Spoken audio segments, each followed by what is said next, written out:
What is going on, YouTube? Savage here. In today's Warzone spectating breakdown, we're going to be diving into the world of solos. And in this video, there's going to be a combination of some really good players as well as some really body players.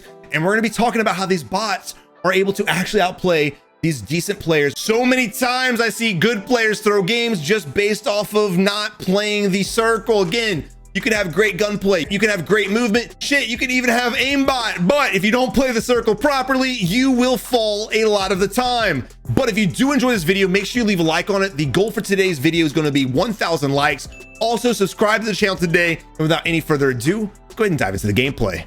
Ladies and gentlemen, here we are spectating Forelli. It's a little late in the match. Unfortunately, the first player literally stood in the corner for about 10 minutes, spray painting the wall because I was spectating him. So we're moving on. I will not be including that now. We do have our scavenger objectives that he's going after.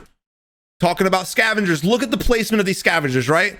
Where's the next one at? It's next to a buy station, so we need to be careful how we approach this. A lot of times I see players getting distracted with the objectives, getting distracted by pings on their map. They go into a buy station area, especially this one right here, and they don't look at the rooftops, they don't look down the hallways, they end up getting killed. If you guys are ever going near a buy station for whatever reason, whether to buy or for an objective, make sure you guys are always scanning the area. You don't go in blind. Again, don't tunnel vision.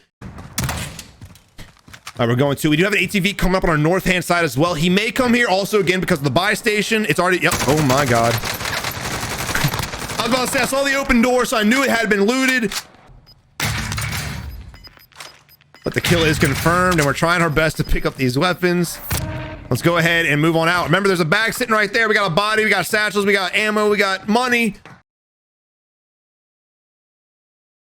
Let's go get his money real quick. I'm not sure exactly why we're coming up here at all.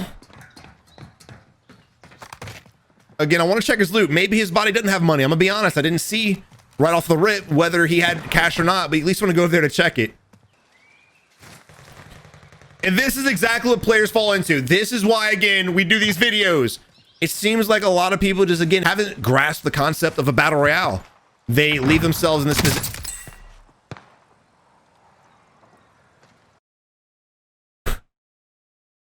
He definitely doesn't grasp the concept of a battle royale. Wow. Now, again, recap. He should have grabbed the money, should have grabbed his loadout, and then he could have moved onward. As he was jumping off there, even if he would have bailed off, this guy literally was sitting here on a heady waiting for him. He would have died regardless. But that was definitely an interesting thing to see. Pull your parachutes, boys. It happens to the best of us. If I sat here and told you guys I never broke my ankle jumping off a building, I'd be a damn liar. I do it all the time. Now we got 3 enemies in this area. Oh, never mind. We're going all the way to Superstore, and here we are spectating Baker rocking 3 kills, who also has a scav. I love to see that. It's not every day you spectate a random solos game and people are actually doing objectives. I love it. Got a lot of bodies using our heartbeat to try to find a ping, quickly whipping it out. Nothing on heartbeat, so we put it away.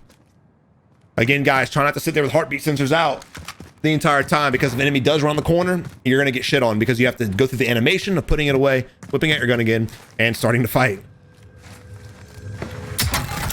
Now, we do have 3 kills, so I'd imagine he came in here and he just basically made everyone his bitch. Whether or not there's other players here is still yet to be determined, but he's moving out, going for the scavs. And as we leave areas like this, you need to check to the right, you need to check to the left. Don't just run down, because you might have other players rotating from the buy at Superstore to come find you. Just because we have a heartbeat sensor doesn't mean other players don't, right? Remember, when you're heart beating, you're not the only one. If you don't have ghosts yet, you will be seen by other players. And this is another reason why I always tell you guys to look around whenever you're rotating, because again, you don't have ghosts. People can see you on their heartbeats and UAVs. Now, we've already heartbeated this building, so hopefully he doesn't whip it out again. I have a feeling when he goes up the staircase, he might. Now, after we finish this scav, we will have enough money to get our loadout and a UAV, so I highly recommend he do that. And also just simple slide canceling gives me a lot of hope in this player. Most players still don't slide cancel for whatever reason. Make sure you guys try to practice the art of slide canceling. It's very simple, becomes second nature, and it will benefit you in the long run. Go ahead, buying the UAV. I love to see that. We got a bunch of bounties around us. Now we have 3 pings on mini-map. Now be careful. That's scary, bro. I know damn well there's more than 3 players at hangars. I know damn well. So be on alert. Let's see how he handles this situation. A lot of times people will see the mini-map, they'll see the pings, and they'll have this false sense of security. Don't ever just assume that no one's around you, because again, we have our loadout, but so do other players. Always be aware when you're rotating. And the reason why I'm pointing this out is because the first player we spectated, the one that just died, He literally didn't do that. He left Superstore, never checked both ways, and he could have got shot. So I want to go ahead and emphasize the fact that as you guys are navigating, you need to be looking both ways. You're going to get shot. It's amazing what you can see when you're looking. Glints, movements, vehicles, the list goes on. We do have multiple bounties. Enemy on the left-hand side. Holy shit, he tries to snap on him. Good reaction time. Trying to drop shot him, but he ends up not delivering and ends up dying. That's a giant rip, bro. Baker goes down to Hull, and we move on to Hull, who's rocking 8 kills right off the rip, and he looks like he's just running through Hangar's area. Already down to 55 enemies. You hate to see that. The players die off so fast in solos, which is one of the reasons why I stopped covering solos. So your mid and end games will usually be a lot slower than you'd like them to be. Your footsteps. Here's Tracker. I love the fact that we're utilizing Tracker. Fortunately, we don't have Ghosts, but it doesn't matter. He goes ahead and reads the enemy. Now, how did he know where the enemy was at? Audio, right? There we go. Get rid of that trophy system. Rock the dead silence. Now, we'll go ahead and put this out there. The amount of dead silences throughout Warzone is sickening. Remove dead silence. This shit's garbage. Get it out of here. Everyone and their moms runs dead silence right now. All right, we got 3 enemies sitting here over here at the 285, so we can go ahead and blow through those guys. And again, when you're assessing where you want to hunt down, if you have a player to your south, you got 2 to your north, I always recommend going to the area where there's multiple enemies so you can kill one and move on to the next. Try to use your UAV to the best of its ability. Get as many kills with it as you can. Also read the situation, right? If there's bad terrain where multiple enemies are at and you're in a bad spot trying to push there, then maybe you don't want to. Enemy jumped off the roof. That's why we bailed out of this building. Here we are, slow opening up here. That's kind of questionable how he's walking on the railing. I'm gonna be honest. If the enemy was looking down the staircase, we'd be easy target. And we're not even looking up. His sense of clearing staircases is lacking drastically, which is surprising for how his movement's been and also how he's reading the enemies. Enemies shooting from the west on top of the airport. Good reaction time by Hull. Let's watch that again. Good reaction time by Hull. Literally, the moment he got shot at, he instantly snapped on the enemy and tried his best to outplay the situation. The problem was he mounted against a sniper. Bad juju. As a sniper, when we peek our heads up, if you've lined up your crosshair at the enemy, all you gotta do is pop up, shoot, and go back down. You may get hit a few times from somebody mounted, but at the end of the day, if you line up the crosshair to where you think the enemy's at and you're correct, you can deliver a fatal blow. So here Hull goes down. I would expect the enemy to jump off the roof and start chasing after us. Does he make it in time? We're trying to get off the rooftop. We make it barely. Now I fully expect this guy to push our shit in. We'll see if he does or not. He may not, just because it's a very bad building to push. And since he's already hesitated, he will probably lose his life. Here we are anticipating the fact that the enemy's going to come through. Laying prone.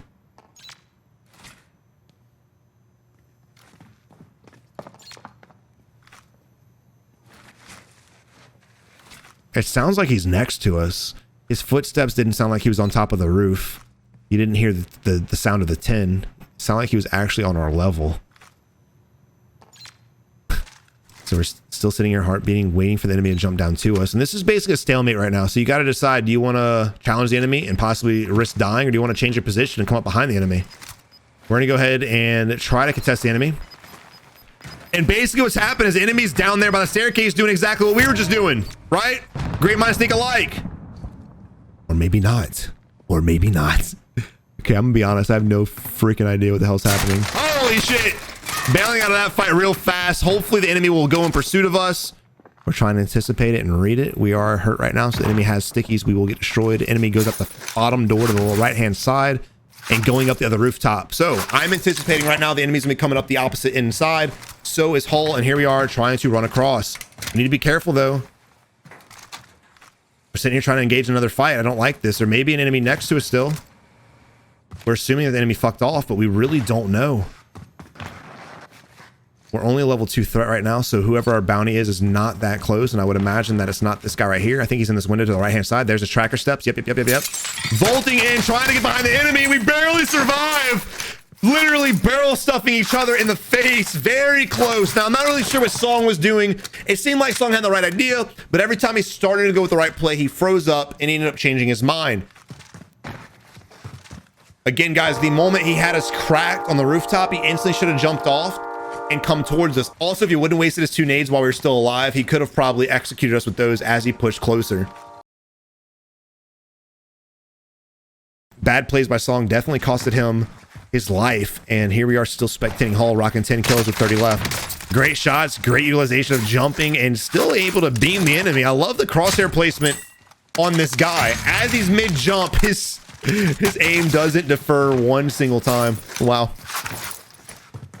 And again, notice we get shot and we're instantly beaming away. A lot of players lack reaction time, which is why when y'all get shot, it's hard for you guys to survive. You usually just kind of sit there and take it. I don't like the fact we're trying to contest the rooftop again. Doesn't matter. The enemy looks like he's distracted and clustering someone completely different. We could go up on the airport rooftop and come up behind the enemy and shoot him in the back, but we do run a huge risk going up that zip line. So I don't know if I'm a huge fan of the option, but it's definitely there.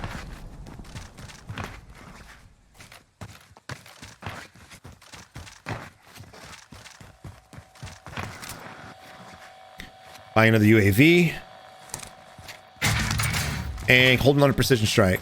I don't mind the precision right now because look at the circle. We are going to have to cross open into a bad area, which of course is the airfield. And you're going to need that precision if somebody's already safe to the north and holding you at a good gatekeep. We do have a bike in this warehouse, which leads me to believe there may be an enemy in here.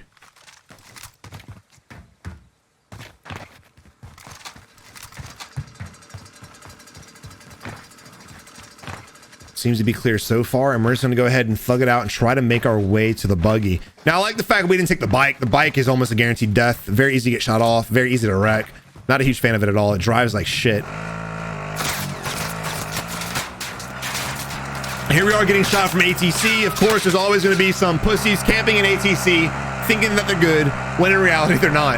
Again, guys, if y'all camp ATC the entire match, you're gonna have a very hard time improving. Your gameplay is probably gonna stay the same the entire time you're playing Warzone. Get out of there, break out of your comfort zone, go out there and hunt people down. If you see a squad, push them. Don't just sit there and wait for them to make a mistake, because most of the time they'll just avoid you. Most players now avoid ATC. Stop camping ATC. All right, here we are going back to another buy, trying to get another UAV up. There we go. Pick up a precision again and go back. Now we do have a vehicle parked at the 297 right in front of us at this little garage. We should be able to jump out easily and get these kills. It looks like 2 enemies may be pushing each other, so hopefully we can third party and grab both of them using dead silence, going around the front end side. Now, why did he go around the front end side? Because if he blows through that door, the enemy will instantly turn around, and if the enemy has decent aim, he has the potential to shit on us. So we're going to try to come around the front end side, hopefully contest the enemy that's coming towards us on the other side of the fence, and or just bust into the front and literally hit the guy sitting in the corner in this building by complete surprise. Oh, weird. He wasn't even able to shoot his gun, and this guy's crouch walking. Holy crap, yo, Hul, you are in the wrong lobby, my dude. Here we are rocking 13 kills with 20 players still up. This could easily be a 20 bomb, but we've seen great players throw easy games before, so I'm very anxious to see what he ends up doing. Of course, utilizing his money to his advantage, always buying UAVs and holding on to precision.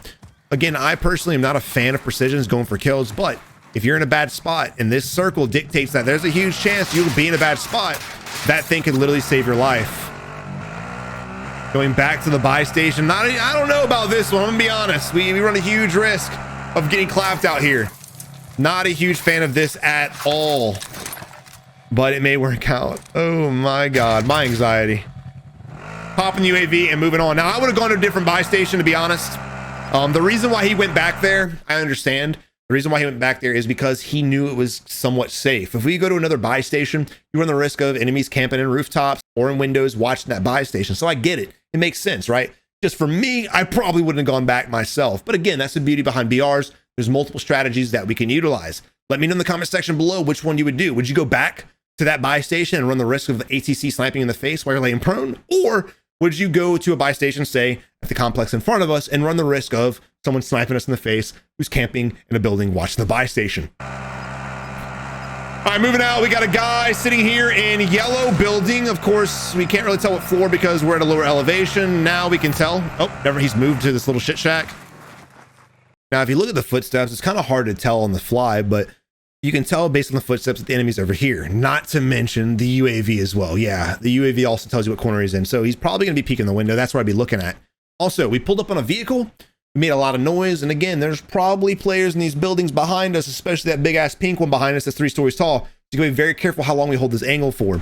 I'd go ahead and challenge the enemy. I think we're looking at the wrong spot right now. There we go. And we're getting shot from the hill, actually. Whole different area than I was even expecting. Plating up. Now we're forced to go ahead and push this fight. Doesn't matter. The enemy's crouch walking, sidestepping, and he just literally dies without even hitting us one time. And again, guys, the reason why I want you guys to stop doing what that player just did, I want you guys to get out there and move your feet, is to help with your reaction time. If you guys are steadily sitting in a corner camping, your reaction time will never develop. Get out there and try to outshoot the enemy. That's the 3rd enemy that we've blown through that's sitting still or crouch walking that hasn't shot us back yet. Another vehicle pulling up. Not sure why we're not contesting him, to be honest. We could have probably shot it and disabled it, but we're going to go ahead and play it safe and hopefully play the edge of the circle. Scanning right now, trying to see if we can gatekeep any enemies. Now we know that there were other players over there. Of course, you have the ATC kids, and you also have the player that was shooting us before we went back to the buy station. And he also remembers that. That's why we're trying to change our position and get to this hilltop and look down on the enemies.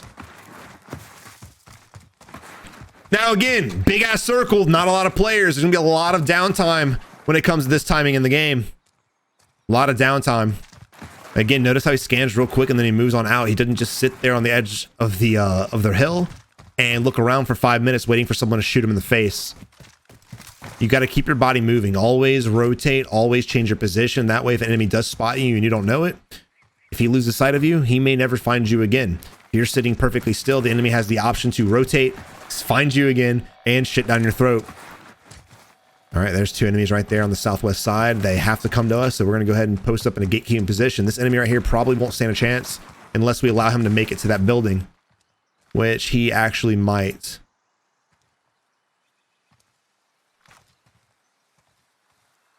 Oh yeah, here we go. Here we go. Rotating up the left-hand side. Don't shoot him yet. Wait for him to get a little bit more vulnerable. I like that. Patience with the shots. I'd be focused on this kid right here. He's got, yeah, there we go. There we go. Oh no. Commit, bro. You got the elevation. You could outshot him. Oh no. Now, normally I would agree that you break away if your plates are broken and his are not, but he was so exposed. All we had to do was back up a little bit and complete the heady. That way, the only thing peeking up is our head.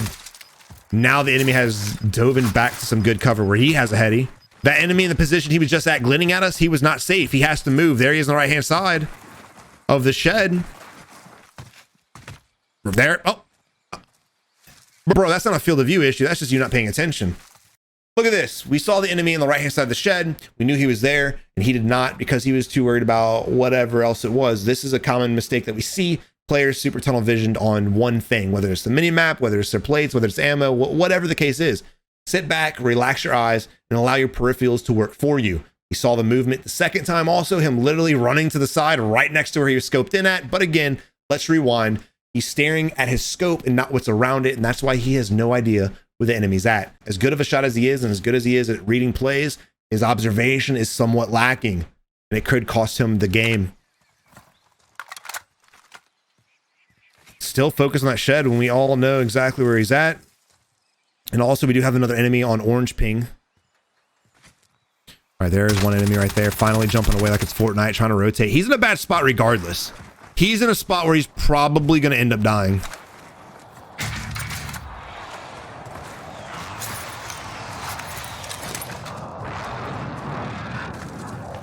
He's got to work his way all the way around this entire complex or all the way around this hill and somehow make it up the terrain and or the street without being shot by us and the other enemies that are on the right hand side. And also, with us staying this focus on this guy right here, look at yellow building right above me. I guarantee you there's a player there. I guarantee you. When you see a 2-story yellow house, 9 times out of 10, there's gonna be a player camping in that bitch. 100%. I don't know. I'm not even really sure why. It's not that good of a building to play. A lot of windows and stuff you can jump out of and rotate to run from the enemy, but still, not a huge fan of sitting still. And Huel instantly lost his momentum with this entire game the moment he broke away from that fight and didn't spot the target running to the building. There he is right there. It's literally challenging the shit out of us right now. We should be winning this fight. The enemy's not that good of a shot. We're definitely a better shot, but for some reason, Huel's lacking confidence and not ego challenging this guy who's out in the open, which is exactly what I would do. Again, we still have a better position. If we can rotate up the hill faster, we can shoot him, but don't forget, we got other enemies around us as well. We're making a lot of suppressed noise. It's a pretty good streak to go ahead and challenge the enemy if he did rotate, but again, our hesitation kind of put us behind. The enemy may already be in a better position than we are. We went from being king of the hill to literally flip-flopping because we're playing the edge of the gas and we're hesitant. When you guys hesitate, the enemy has a chance to get a better spot on you and literally could flip-flop the entire fight. So here we are right now. So look at this position that we're in. If an enemy decided to peek one of these hills and shoot down on us, what do we have? Nothing. We have no cover. Our back's to the gas, so we're instantly gonna have to go put on the gas mask, and our animation is gonna mess us up. We'll probably end up dying. So again, if the enemy we've been trying to fight is already up here, we don't stand a chance. I don't like the fact that we hesitated. A lot of people lose their fights because they hesitate. Make a play, whether it's good or bad, who knows? We should already be up this hill. There's the enemy shooting at us from the left-hand side of the shed. We have a gas mask. Fortunately, we need to change our entire angle and try our best to run from the enemy. Doesn't matter. We go down and we will die, whether or not we pop the self-res. We will not make it out of here. GG. And again, going back to the initial fight, we should just held that ridge, backed up a little bit, not exposing a lot of our body, just our head and our gun, in sense making it harder for the enemy to beam us. And because he was out in the open, we could have ended up finishing that fight and having better shots, and also avoiding this entire 3-minute cat and mouse. All right, here's Mr. O rocking 5 kills. And look, guys, you can see the skill level literally decreasing, even though the guy we were just spectating had better aim and accuracy.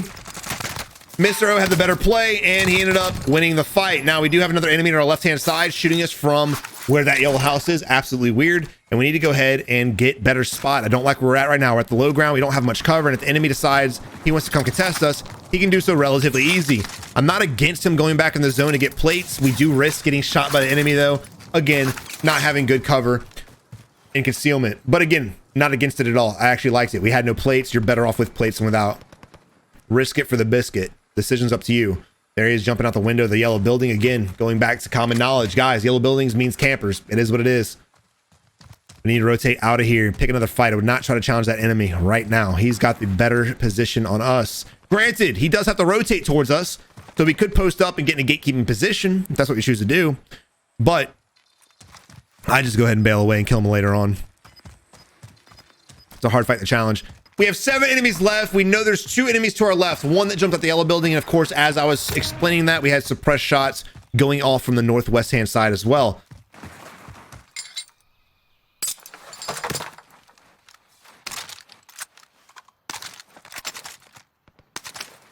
Come on, man. We got to get out of here. We're not even checking the right hand side. I'm very nervous, dude. We got all of hangars, all that open airfield looking right at us. And we're going to lay prone. Okay.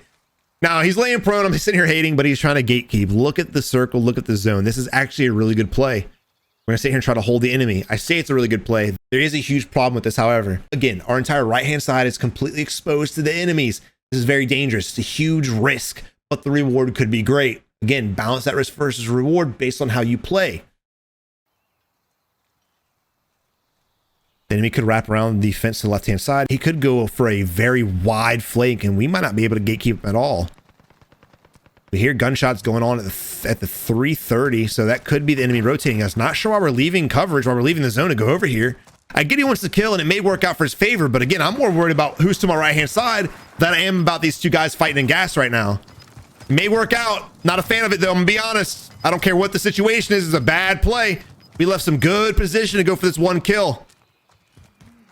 There's enemy in front of us coming out of the gas. 1 tap. We got to be very careful, though. Again, they made noise. We made noise. Other players may be trying to rotate and converge on this area also. We're plated up. We have a kind of a gas mask, not really. And we were able to pick up precision. So not a bad choice to go for the loot. But standing by it, I would never have rotated out here. All right, 4 enemies left. You can guarantee there's going to be a player at the hangar. That's a 100% guarantee. You could guarantee there's probably an enemy outside the hangar on the back end side. You probably have somebody in the firing range and maybe even another hangar. Players love to sit in buildings when it comes to end game. So basically, when you're trying to find players, just analyze what buildings would you camp in if you were a camper. Gunshots going off at the northeast. Again, the hangar versus the person outside the hangar. There, that one is. You need to watch that firing range. I'm a little nervous right there. And the tower too, for sure. I also don't like the fact we're just kind of sitting here. I want to keep my body moving. I'd be moving from the tank to the rock to the tank to the center block to the tank and just keep my body moving. And I would never, ever divert my eyes from what we've been staring at. He thinks the player's there. I think the player's there. Player might possibly be there. Maybe not, but I wouldn't feel safe turning my back to it until the gas actually collapses and passes up those areas. Nice stun grenade. Not sure the idea behind that. Maybe an enemy might push us, but the enemy crossing the open airfield to come to us is probably not going to happen. Again, look at the circle. We have a bad positioning right now. Very bad positioning. Now, at this moment in time, I wish we would have had a better gas mask because we could run outside the wall. If you look at the mini map, we could run outside the wall, the opening behind us, run around the side, and come up somewhat a little bit safer towards the bunker and kind of hug that. And I apologize. I've been calling the bunker a hangar. My fault. Someone's going to slay me in the comments. It's a bunker. I get it. Okay, we're walking slow across this. I don't like this at all. A lot of people and a lot of people's minds are like, well, I don't want to sprint towards it because it might make noise. There's an enemy head right there. Oh my God, brother. The moment he saw his head, he should have dove off the right-hand side and just risked it by running in. Yes, there's probably an enemy inside there camping, but again, would have been a better option than just face checking this guy playing the heady on the top. But now, ladies and gentlemen, the time has come for a very long, drawn-out 1v1 fight. We have Homeboy on top and probably the guy that's inside. Now, what's going to happen? Who knows? I don't know. I would imagine both of these are going to play the circle until the very last second. They're going to wait for the circle to dictate where to go to next, and then the guy on top will probably win. Why will he win? Because he'll have best positioning. He'll be able to leave the hangar safely and work his way to the next zone, while the guy inside has no idea what's going on because he doesn't have visual on the entire map. Being on top's better position in this 1v1 fight because we have visual. We can see everything around us. Notice he's checking the back, checking the right, checking the left, checking the front. Inside the hangar, what are you checking? The front door, that's it. That's all you can see. Don't jump down and challenge it, bro. Play it slow, play it passive, and win the game. If we can get the stun off there. Oh, yeah, never mind. Go in there and get his ass. Go in there and get his ass, baby.